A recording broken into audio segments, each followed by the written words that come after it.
உயிர் காக்கும் பிரச்சனை. வசதி படித்தவங்க தனியார் மருத்துவமனைக்கு போய் வைத்தியம் பண்ணிக்கலாம். ஏழை எளியவர்கள் எங்க போவாங்க?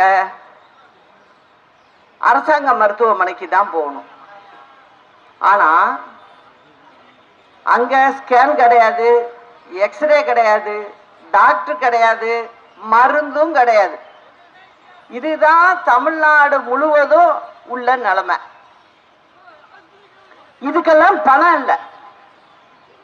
கிட்டத்தட்ட பாத்தீங்கன்னா 26,000 நர்ஸ் பதவி காலியா இருக்கு. இத போட்டாகணும்.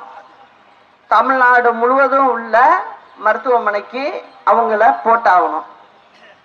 ஒரு 12,000 மருத்துவர்களை பணி அமர்த்தி ஆகணும். இதுக்கெல்லாம் பணம் இல்லை. மருந்து விஷயம் எடுத்துக்கிட்டீங்கன்னா அதுக்கும் பணம் இல்லை. இது மாதிரி தான் இன்னைக்கு அரசாங்கம் நடந்துகிட்டு இருக்கு.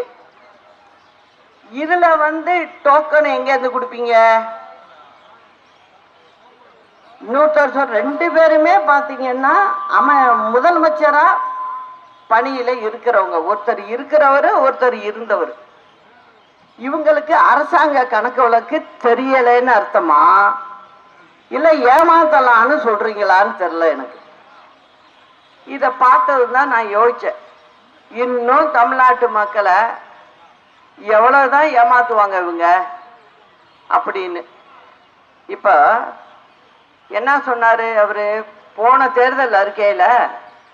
இப்ப இருக்கிற முதலமைச்சர் என்ன சொன்னாரு?